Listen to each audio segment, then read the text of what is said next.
And in game 3 between AhhBoxxah and his opponent, Optikzero, Optikzero is up 2-0 right now and could win this all right here if he wins this game on Steps of War. Here's our countdown. Chill. 5, 4, 3, 2, 1, go. And we have AhhBoxxah spawning as the teal Terran in the southwest position, the 7 o'clock. Up here in the very fashionable pink, playing the role of Protoss, we have got Optikzero, who is 2 games ahead. And it's always better to be in this position in a best-of-5 chill because you've got room to make mistakes. You're like, oh, I lost that. I lost that one. I can try something maybe a little bit different. Maybe he can go for some aggression that he wouldn't normally go for. But in any time a player is going to be in this position, it's always going to just give them a little bit more confidence in in their game because they can breathe a little bit better. Yeah, I think you hit on 2 exact key points that we need to think about when we're thinking about a best of 5.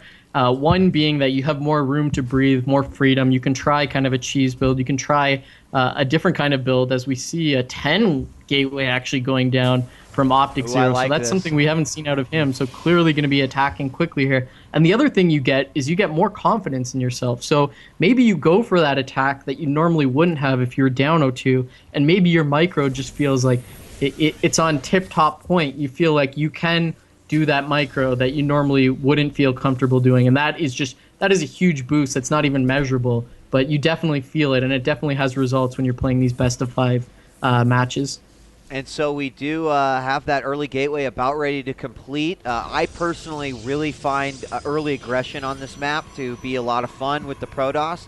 Like to watch it as well. Now you will notice that no, it went out about the same time, I guess, that his probe did go out about the same time. So never mind. I thought it went out a little bit later, as we saw Optikzero really opting to go for that early scout, even though here on Steps of War it's so close to one another. Now SCV is going to come up and already see that gateway working away. The chrono boost will hit it almost instantly. We do have a Zealot coming out, so he's going to get a good idea what is going on here. Now, what will be the next building? Will he go ahead and go for another gateway?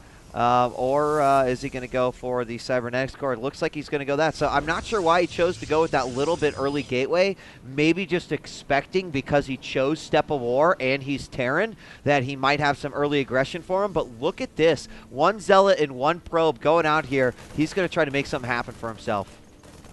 Yeah, but there's a really nice SimCity here for the Terran player, actually getting caught out of position with that. Oh my god, the Marine's actually doing a lot of damage to that Zealot. Zealot now going to work on the SCVs. Not even a kill on the Zealot. I'm surprised he doesn't just put that depot up and sit tight in his main base, but it looks like this Zealot, and there it goes up. So now he's completely locked his home base down. Moving forward with 3 Zealots again, 3 Marines against the Zealots again. Focusing down the damaged one. Looks like the Zealots want to charge in to deal with the Marines. 1 Zealot going down, accomplishing nothing. Second one, shields getting just torn apart. Wow, look at this, spreading them out. Now going to spread the second one out.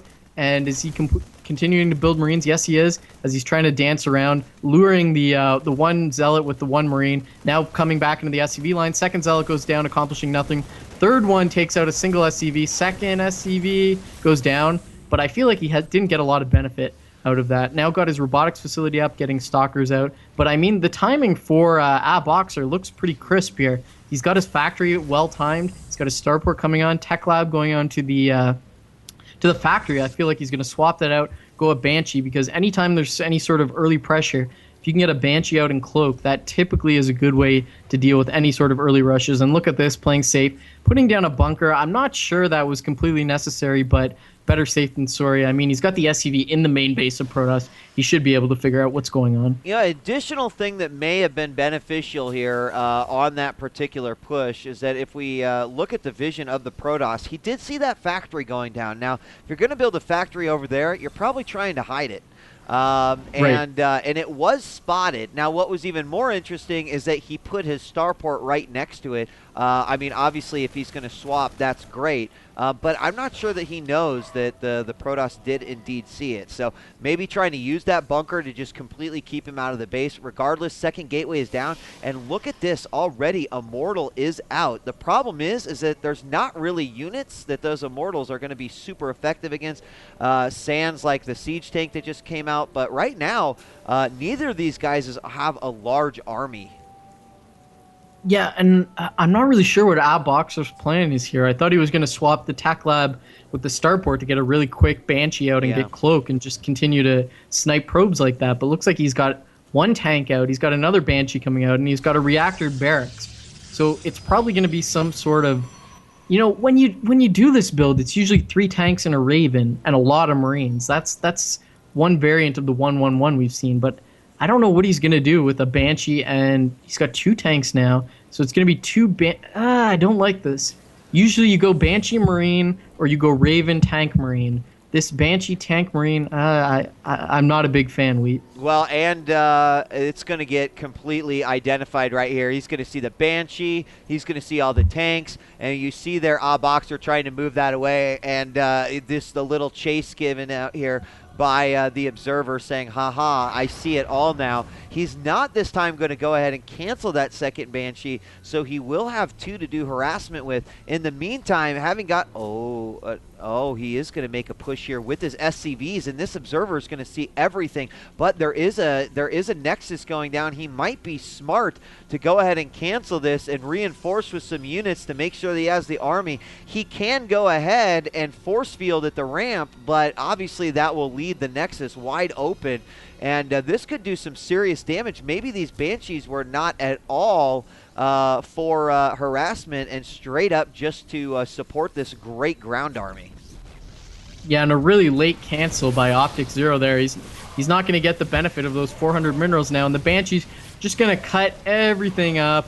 Stalker's getting taken out, Sentry getting taken out, Immortal getting taken out, and really Optikzero's risky play just did not pay off this time. I feel like if he stayed on one base, he saw what was coming. There was no need to expand against a clear timing push that was coming from the 1-1-1.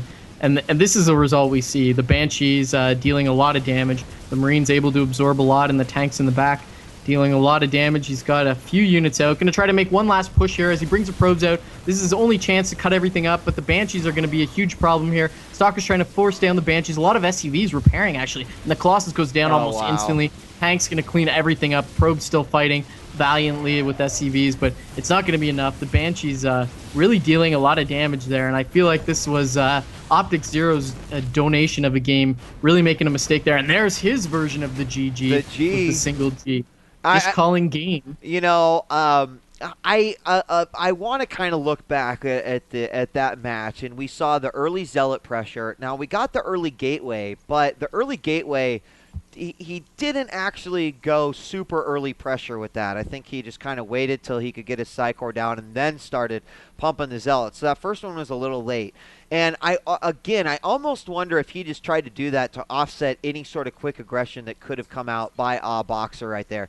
But what I feel happened is that AhhBoxxah had a plan of his own, and that worked out perfectly. Scouted or not, the Nexus was way late on the cancel. He had no army to support there. The Banshees ended up doing a remarkable job, just being one more problem for the Stalkers to take out. And I think that was actually very, very well played. And that will actually keep AhhBoxxah alive, making it 2-1 here as we are about ready to go into game number